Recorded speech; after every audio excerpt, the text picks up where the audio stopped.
The crystal glass slipped from Richard Ashford's hand. For a split second, everyone thought it had been an accident. Then he deliberately tilted the remaining ice water straight over Emma's head. The freezing water splashed across her face, soaked her uniform, and dripped onto the polished marble floor. The mansion fell silent. Dozens of wealthy guests stopped talking. Even the musicians lowered their instruments. Emma stood frozen, her hands trembling as water trickled from her hair onto her shoes. Richard's voice echoed through the grand hall. "How dare you raise your voice at my son?" Emma blinked away tears. "Sir, I wasn't. I don't pay you to discipline my child." Across the room, 11-year-old Daniel Ashford looked horrified. "Dad, she was only trying to." "Quiet." Daniel immediately lowered his head. Richard pointed toward the enormous front doors. "You're fired."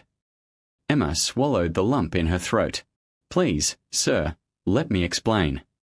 "I don't need explanations from servants." Guests exchanged awkward glances. Some looked embarrassed. Others secretly enjoyed the drama.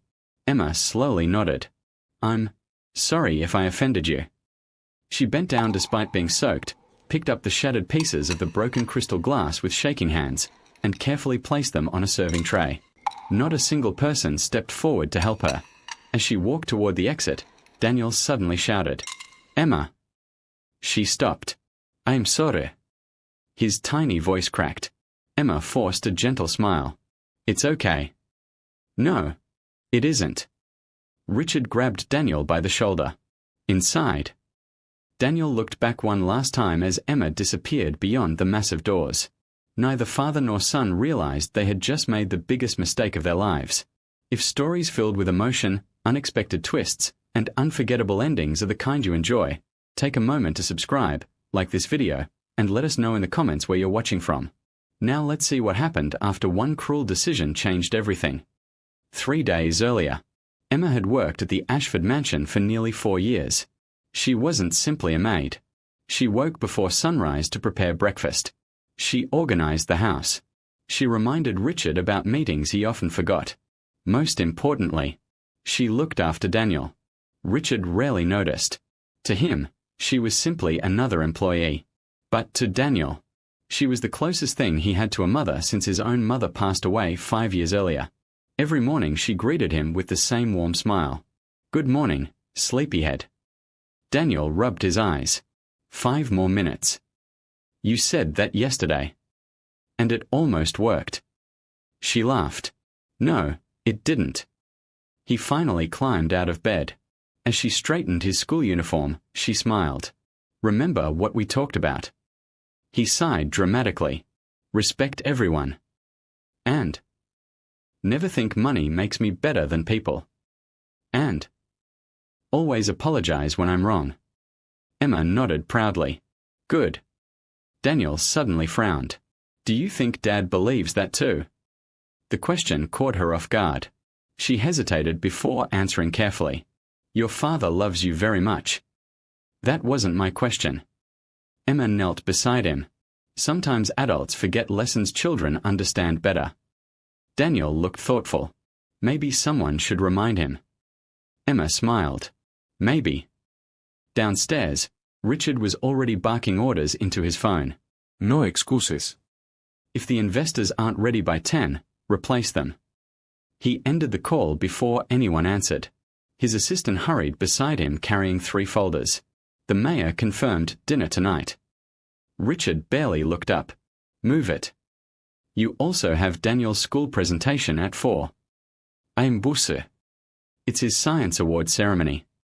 "I said I'm busy." Emma quietly placed breakfast on the dining table. "Sir," Daniel was hoping. Richard interrupted. "I wasn't speaking to you." She immediately lowered her eyes. "Yes, sir." Daniel entered seconds later. "Dad." Richard continued checking emails. "What?" "I won first place." "Congratulations." "You didn't even ask what competition." "I'm sure it was wonderful." Daniel's smile slowly disappeared. "Oh." Emma noticed. So did the butler. So did every servant standing nearby.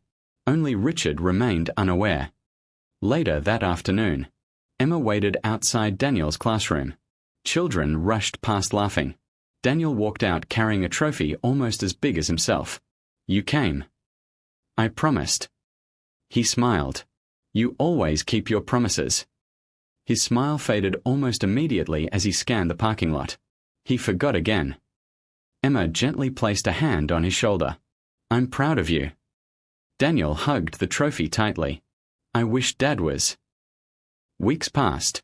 Richard became even busier. Meetings, flights, television interviews, magazine covers, billion-dollar contracts. He gave Daniel everything money could buy. Latest gadgets, luxury vacations, designer clothes. But almost none of his time.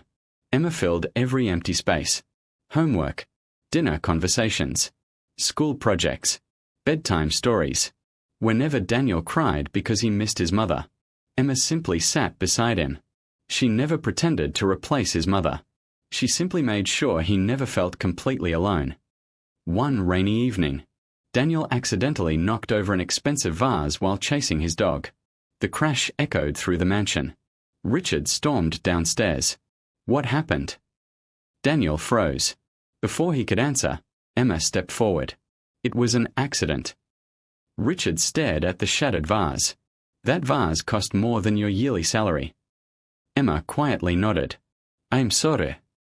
Daniel looked confused. "But I—" Emma subtly shook her head. Richard sighed. "Clean it up." After he walked away, Daniel whispered, "Why did you take the blame?" She smiled while picking up the broken pieces. "Because children should learn from mistakes." "I should have been punished." "You already were." "How?" "You know what you did was wrong." He frowned. "I don't understand." "Guilt teaches better than fear." Daniel never forgot those words. A month later, Daniel returned home from school furious. They laughed at Noah. Emma looked up from folding laundry. "Why?" "Because his shoes were torn." "And what did you do?" "I laughed too." Emma stopped folding. She wasn't angry. She sounded disappointed. "Did that make you feel stronger?" Daniel looked down. "No." "What if someone laughed at your mother when she was alive?" His eyes immediately filled with tears. "They wouldn't." "But if they did?" "I'd be angry." Emma nodded gently. That's exactly how Noah felt. Daniel grabbed his backpack. "I'm going back." "Where?" "To apologize." She smiled. "I'll wait." 2 hours later he returned carrying an empty showbox. Emma looked puzzled. "What happened?" "I gave Noah my new sneakers." "You loved those." "He needed them more." Emma couldn't hide her smile. "I think your mother would be proud." Daniel quietly answered, "I hope Dad would be too." Richard knew none of this. He measured success in numbers, profits, shares, acquisitions, awards. Emma measured success differently. Every small improvement in Daniel's heart felt like a victory. Neither realized their worlds were about to collide. Friday evening arrived. The Ashford mansion sparkled brighter than ever. It was Richard's annual charity gala. Business leaders, politicians, celebrities, journalists. Nearly 300 guests filled the enormous estate. Ironically, the event celebrated kindness. Emma and the household staff rushed from table to table, making sure everything was perfect. Richard wanted one flawless evening. Daniel wore a tailored black suit. He looked uncomfortable. "I hate ties." Emma laughed. "They're only temporary." "So is broccoli." She chuckled. "Nice try." Guests continued arriving. Camera flashes filled the entrance. Richard stood proudly greeting influential people. Everything seemed perfect. Until Daniel noticed 2 boys about his age cornering a young waiter carrying a tray of desserts. The boys laughed. "Servants don't deserve chocolate." One of them grabbed a cupcake. The other deliberately pushed the waiter. Desserts crashed onto the floor. The young waiter looked terrified. Daniel remembered Emma's lessons. He immediately walked over. "Leave him alone." One boy sneered. "Or what?" Before Daniel could answer, One of the boys shoved the frightened waiter again. The waiter stumbled backward toward an enormous decorative fountain. Daniel instinctively rushed forward. At the exact same moment, Emma saw what was happening from across the ballroom. Her heart skipped. She dropped the tray in her hands and ran. She knew someone was about to get hurt. Daniel! Emma's voice cut through the ballroom just as the frightened waiter lost his balance. The young man stumbled backward toward the marble edge of the fountain. Daniel lunged forward to catch him, but one of the boys shoved Daniel aside so hard that he nearly hit the stone railing. Without thinking, Emma rushed between them. "Enough," she said firmly. Her voice wasn't loud, but it carried authority. The two boys froze. "You do not treat people this way," she continued. "Apologize to him." One boy rolled his eyes. "My father owns 3 hotels." Emma didn't move. "And that doesn't give you permission to humiliate someone." Daniel watched silently. He had heard those words before. Money doesn't make you better than people. The boys looked embarrassed, especially as nearby guests began staring. One of them mumbled, "Sorry." The waiter nodded nervously. It's okay." Emma turned to Daniel. "And you?" His eyes widened. "You were brave for trying to help." A small smile appeared on his face.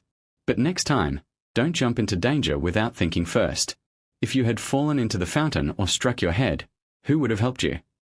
Daniel lowered his eyes. "I am sorry." She gently straightened his jacket. "I know your heart was in the right place." At that exact moment, Richard entered the ballroom after finishing an interview with reporters. He saw only one image: Emma pointing her finger at Daniel. Daniel standing with his head lowered. His expression darkened instantly. Guests stepped aside as he marched across the room. "What is going on here?" Emma turned. "Sir, I can explain." Richard didn't even look at the waiter or the two guilty boys. His attention remained fixed on Emma. "Were you scolding my son?" "Sir, he was trying to protect." "I asked you a question." "Yes, but only because." The slap of his hand against the nearby table startled everyone. Crystal glasses rattled. "You've forgotten your place." Daniel stepped forward. "Dad, listen." "I said be quiet." Richard grabbed a glass filled with ice water from a passing server. Several guests exchanged uneasy looks. One elderly woman whispered to her husband, "Surely he isn't." Before she could finish, Richard lifted the glass. Emma stared at him, confused. Then the freezing water poured over her. Gasps echoed throughout the ballroom. Daniel's face turned white. The waiter covered his mouth in shock. Even the photographers lowered their cameras. Richard tossed the empty glass onto the table. "You are dismissed."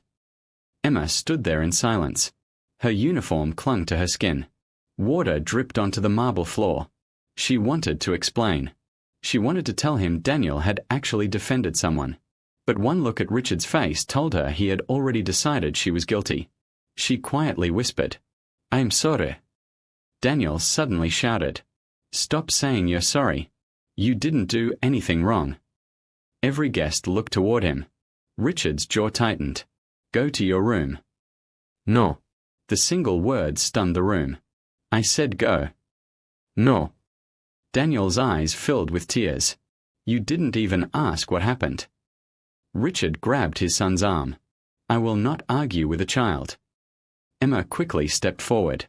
"Please, sir, don't be angry with him." Richard glared at her. "You are no longer employed here." She slowly nodded. "I understand." The butler hurried over carrying an envelope. Richard didn't even look at him. "Give her 1 month's salary." Emma accepted the envelope without opening it. "Thank you." She turned toward the servants. Some looked away, ashamed. Others quietly wiped tears from their eyes. The elderly housekeeper embraced Emma. "You don't deserve this." Emma forced another smile. "Please take care of Daniel." Before anyone could answer, she walked out of the mansion. Not once did she look back. Behind her, Daniel broke free from his father's grip and ran upstairs. A bedroom door slammed so hard that the entire second floor shook. The charity gala continued. Music resumed. People laughed again. But the atmosphere had changed. Conversations became whispers. One businessman leaned toward another. "I've never seen Richard lose control like that." Another quietly replied, "That maid handled herself with more dignity than anyone in this room." Richard pretended not to hear. Yet those words lingered in his mind. Emma stepped outside the mansion gates carrying only a small travel bag. Rain had started falling. She had nowhere to go. Her mother depended on the money Emma sent every month for medication. Her younger brother Samuel was in his final year of college. Losing this job wasn't just humiliation. It threatened her entire family. She sat on a nearby bus stop bench. For the first time since arriving at the Ashford mansion 4 years earlier, she cried. Not because Richard had poured water on her. Not because she had been insulted. She cried because she kept thinking about Daniel. Who would remind him to eat breakfast? Who would help him with homework? Who would comfort him when he missed his mother? She wiped away her tears. "He'll be okay," she whispered to herself. But somehow, she didn't believe it. If you've been touched by Emma's kindness so far, don't forget to like this video. It helps stories like this reach more people. And tell us in the comments, what would you have done if you had witnessed Richard humiliating her in front of everyone? Inside the mansion, Daniel refused to open his bedroom door. Richard knocked. "Daniel." Silence. "Open the door." Nothing. Finally Richard unlocked it with a spare key. Daniel sat on the floor beside his bed. His science trophy rested in the corner. His eyes were swollen from crying. Richard sighed. "You're overreacting." Daniel laughed bitterly. "Overreacting? She disrespected you." "No." "Daniel. You weren't even there." Richard crossed his arms. "I saw enough." "You saw 1 second. I saw her pointing at you. Because she was teaching me. I don't need servants teaching my son." Daniel slowly stood. "Maybe that's the problem." Richard frowned. "What did you say?" "You don't teach me anything." The words landed harder than any insult. "I buy you everything." "I never asked for everything." Daniel's voice cracked. "I asked you to come to my science fair." Richard looked away. "I was working." "You missed my birthday lunch." "I had a meeting." "You forgot Mom's anniversary." Richard froze. Daniel continued. Emma remembered. Silence filled the room. She remembered everything. Richard's face hardened again. "This conversation is over." "No, Dad." Daniel looked directly into his father's eyes. "You fired the wrong person." Richard walked out without another word. For the first time in years, he felt something he couldn't explain. Not anger. Something heavier. The following Monday, Daniel refused breakfast. He refused school. He refused to speak. The mansion became eerily quiet. The staff completed their duties without smiling. Meals tasted different. Hallways felt empty. The elderly gardener quietly told the cook, "It doesn't feel like home anymore." The cook nodded. "It hasn't since Emma left." Meanwhile, Emma found temporary work cleaning a small neighborhood bakery. The owner, Mrs. Alvarez, noticed how exhausted she looked. "You've done this kind of work before." Emma smiled softly. For a while. Mrs. Alvarez watched customers thank Emma one after another. Children waved goodbye to her. Elderly customers smiled whenever she helped carry groceries. Within days the bakery felt warmer. "You have a gift," Mrs. Alvarez said. Emma laughed. "I only try to be kind." Most people stop trying after they've been hurt. Emma became quiet. "I don't want someone else's cruelty to change who I am." Back at the Ashford mansion, Richard prepared for another important business meeting. As he searched for a file in his office, a small notebook fell from a shelf. He frowned. It wasn't his. He opened it. Across the first page, written neatly in blue ink, were the words, "Daniel's weekly goals." Richard turned another page.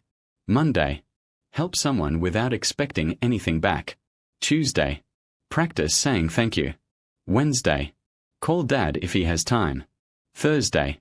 Finish homework before video games. Friday. Tell someone why you appreciate them. Richard kept reading. Every page contained notes. Encouragement. Little reminders. Tiny victories. Daniel apologized to Noah today. He shared his lunch. He cried because he misses his mother. We talked for an hour. He still believes his father is a hero. Richard stopped breathing for a moment. Hero. After everything he had missed, Daniel still saw him that way. Richard slowly closed the notebook. For the first time, he began wondering whether the woman he had humiliated had been doing far more than cleaning his house. And he had a sinking feeling that discovering the full truth would force him to face the man he had become. Richard couldn't sleep. The notebook lay open on his desk. He had read every page 3 times, yet one sentence refused to leave his mind. He still believes his father is a hero. Hero. The word felt like an accusation instead of a compliment. He looked around his enormous office. Awards lined the walls. Photographs with presidents, celebrities, and world leaders filled expensive frames. Magazine covers praised him as one of the country's most influential businessmen. Yet not one picture showed him smiling with his son. Not one. His chest tightened. He closed the notebook and leaned back. When did everything become about work? He whispered. There was no answer. The following morning, Richard walked into the dining room expecting another silent breakfast. Instead, Daniel's chair was empty.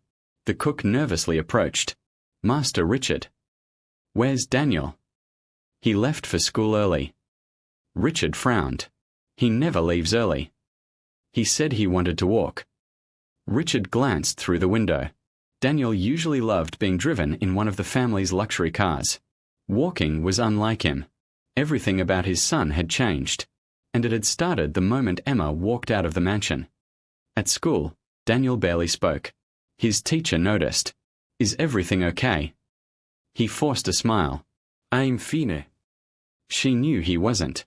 During lunch, Noah, the same boy who once received Daniel's sneakers, sat beside him. You look sad. Daniel shrugged. I lost someone. Noah's eyes widened. I'm sorry. She didn't die. Then what happened? My dad sent her away. Noah was quiet for a moment. Can he bring her back? Daniel stared at his untouched lunch. I don't think he'll even admit he was wrong. That evening Richard arrived home earlier than usual. He wanted to surprise Daniel. Instead, he found the boy sitting alone in the backyard, staring at the small flower garden Emma had planted with him years ago. Richard walked over.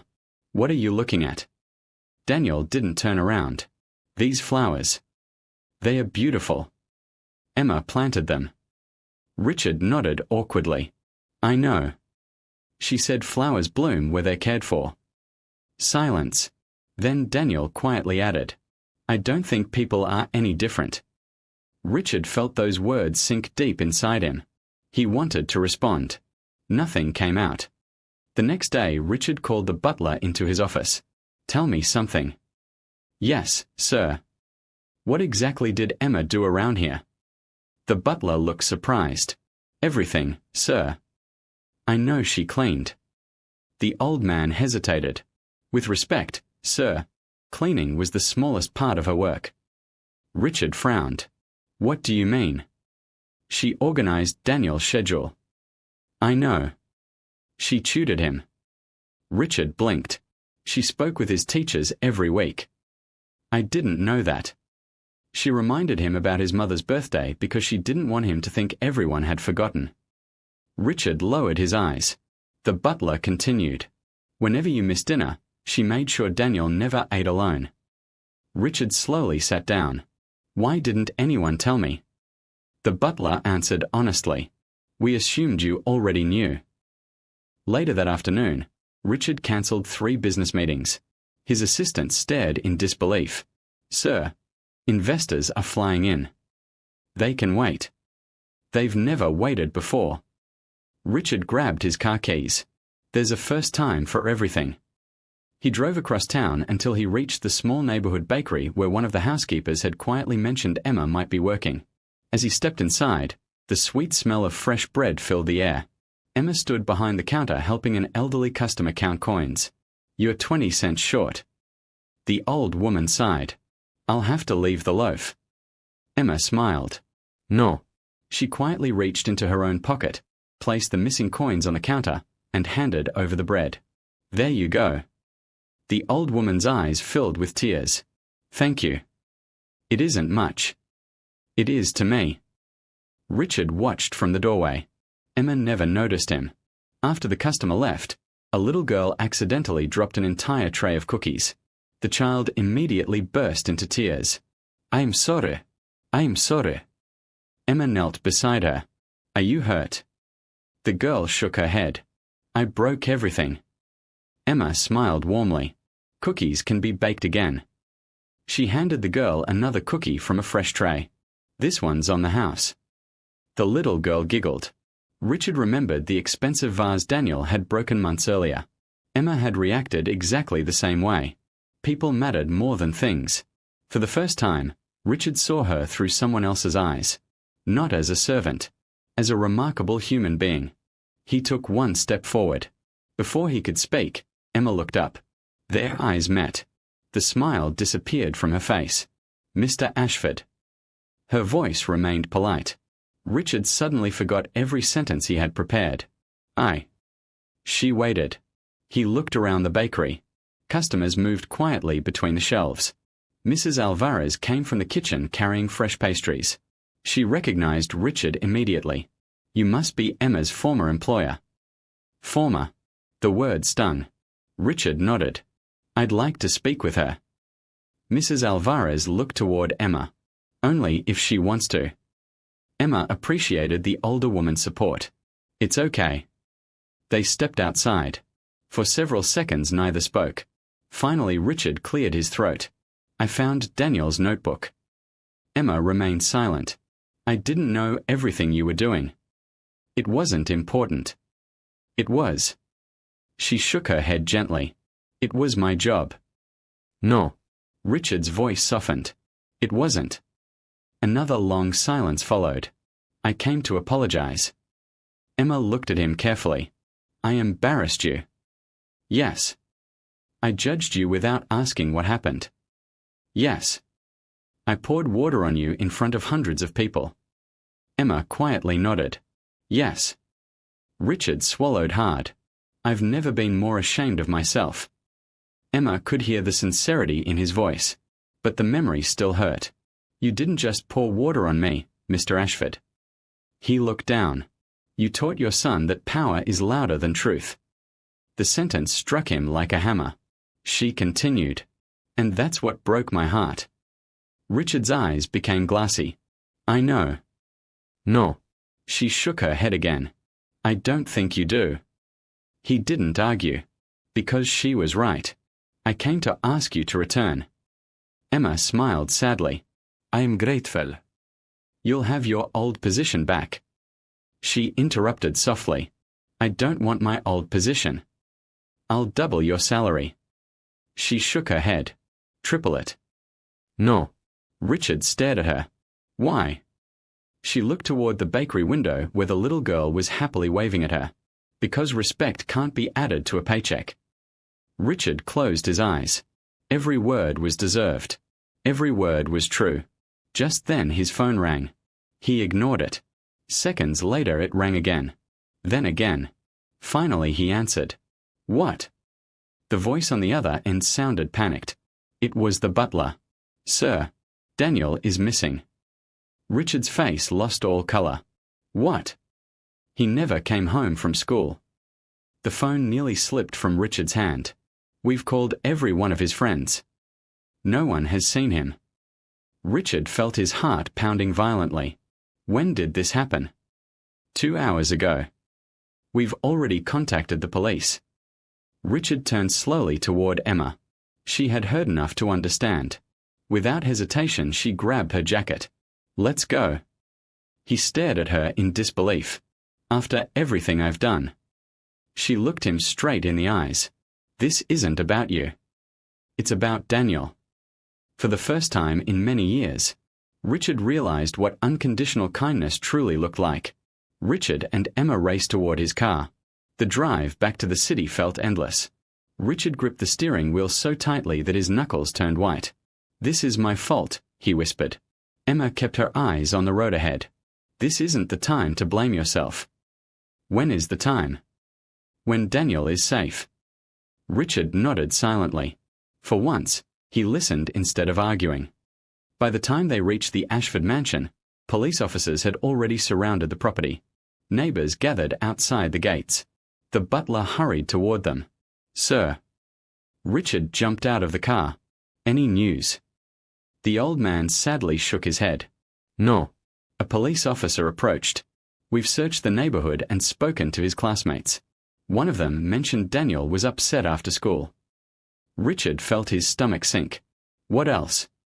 He was seen walking toward the old Riverside Park. Emma's eyes widened. "The park?" Richard looked at her. "You know something." She nodded. Whenever Daniel was sad, he always said he wanted to visit the place where his mother used to take him. Riverside Park. Richard whispered the words like a man remembering a forgotten promise. "I haven't taken him there in years." Emma didn't waste another second. "Let's go." The park was nearly empty. Dark clouds covered the evening sky. Richard shouted as he ran through the walking paths. "Daniel!" Only the wind answered. Police officers spread out in different directions. Emma stopped near an old wooden bench overlooking the river. She smiled sadly. This is where he and his mother used to feed the ducks. Richard closed his eyes. "I remember." Emma knelt beside the bench. Something caught her attention. A small paper crane. She picked it up. Daniel had learned to fold paper cranes with her. She looked around. Then she noticed another. One a few yards away. And another. Her heart raced. "Richard." He hurried over. "What is it?" Daniel always leaves paper cranes whenever he wants someone to follow him. Richard looked amazed. "I never knew that." Emma smiled faintly. "There are a lot of things you never knew." She stood and followed the trail. One crane. Then another. The paper trail led toward an abandoned boathouse near the riverbank. A faint sound echoed from inside. "Help!" "Daniel!" Richard sprinted toward the building. The wooden floor inside had partially collapsed. Daniel clung desperately to a broken support beam above the cold river below. "Dad!" Richard instinctively rushed forward. The old floor cracked beneath his feet. Emma grabbed his arm. "Stop!" Another section collapsed into the rushing water. "If you go any farther, you'll both fall." Richard looked helpless. "What do we do?" Emma spotted an old rescue rope hanging on the wall. She tied one end around a steel pillar. Without hesitation, she secured the other end around her waist. Richard grabbed her arm. "It's too dangerous." She looked directly at him. "So is leaving him there." Before he could stop her, she carefully stepped across the unstable wooden beams. Each step creaked loudly. Daniel's arms trembled. "I can't hold on." "You can." Emma's voice remained calm. "Look at me." He did. "Take one deep breath." He obeyed. "Good." Another beam cracked. Richard felt his heart stop. "Hurry." Emma stretched as far as she could. "Daniel." Their fingertips almost touched. "Just a little farther." "I can't." "You can." Tears streamed down Daniel's face. "I believe in you." Those 4 words gave him strength. He reached again. This time Emma caught his wrist. "I've got you." The weakened beam snapped completely. Daniel screamed. Emma pulled with everything she had. Richard and 2 police officers grabbed the rope and pulled from the other side. Slowly, painfully, both of them slid across the broken floor until they were safely on solid ground. The moment Daniel was free, he threw his arms around Emma. "I thought I was going to die." She held him tightly. "You're safe now." Richard dropped to his knees. He wrapped his arms around both of them. For several seconds, no one spoke. The only sound was Richard quietly crying. Later that night, the 3 of them sat together in the hospital after doctors confirmed Daniel had only suffered minor cuts and bruises. Richard looked at Emma. "I owe you more than an apology." She smiled gently. "You don't owe me anything." "I owe you everything." Daniel reached for his father's hand. "Dad." Richard looked at him. "I'm sorry." Daniel blinked. "I should have listened." "No." Richard shook his head. I should have. His voice broke. I spent years building companies while my son needed me. Daniel squeezed his father's hand. I don't need a billionaire. Richard looked at him with tears in his eyes. I just need my dad. Richard could no longer hold back his emotions. He embraced his son tightly. I'm here. I promise. No meeting. No business. No amount of money will ever come before you again. Daniel smiled through his tears. I believe you. A week later, Richard invited every employee, every guest who had attended the charity gala, and several members of the local press back to the mansion. No one understood why. The ballroom was filled once again. This time the atmosphere was very different. Richard stepped onto the small stage. He held a microphone. Beside him stood Emma. She looked uncomfortable. Richard took a deep breath. The last time many of you stood in this room. He paused. I abused my position. The room became silent. I publicly humiliated someone who deserved nothing but respect. He turned toward Emma. I poured water on a woman who had spent years helping raise my son. He lowered his head. There is no excuse. I was arrogant. I was proud. And I was wrong. He looked directly at Emma. I'm sorry. Not a polite apology. Not a business apology. A genuine one. The room remained silent for a moment. Then the elderly housekeeper began clapping. The butler joined her. Soon every employee stood. Then every guest. The applause filled the mansion. Many wiped tears from their eyes. Emma smiled. I forgive you. Richard nodded gratefully. But I won't return as your maid. He smiled. I wasn't going to ask. She looked surprised. I'd like to ask something else. What? I've started a foundation in my late wife's name to support children who have lost parents. Emma listened quietly. I want you to lead it. Her eyes widened. Me? You're the person who taught my son compassion. I can't think of anyone better. Emma looked at Daniel. He grinned. Please say yes. She laughed softly. I'll say yes. The room erupted into applause once again. 3 years later, Daniel stood behind a podium at his middle school. Graduation. Parents filled the auditorium. Richard sat proudly in the front row. Beside him sat Emma, not as an employee, but as the director of one of the city's most respected children's foundations and a cherished member of their extended family. Daniel adjusted the microphone. They asked me to speak about the person who changed my life. He smiled. Most people probably think I'll choose my father. The audience laughed. Richard smiled too. But today, Daniel turned toward Emma. I want to thank the woman who taught me that kindness is stronger than power. That respect should be given to everyone. And that forgiving someone doesn't make you weak. His voice cracked with emotion. It makes you brave. He walked off the stage and hugged Emma in front of everyone. The audience rose to its feet. Richard stood with them. He clapped the loudest. Not because Emma had saved his son, but because she had also saved him from becoming the kind of man his wealth had almost turned him into. Sometimes the richest people are the ones who have the least to teach. And sometimes the person the world overlooks is the one carrying the greatest wisdom. If this story touched your heart, don't forget to subscribe for more emotional stories with powerful life lessons. Leave a like to support the channel, and tell us in the comments. Do you think Emma made the right decision by forgiving Richard? We'd love to hear your thoughts. Until next time, remember, true greatness is measured not by how many people serve you, but by how many lives you lift with kindness.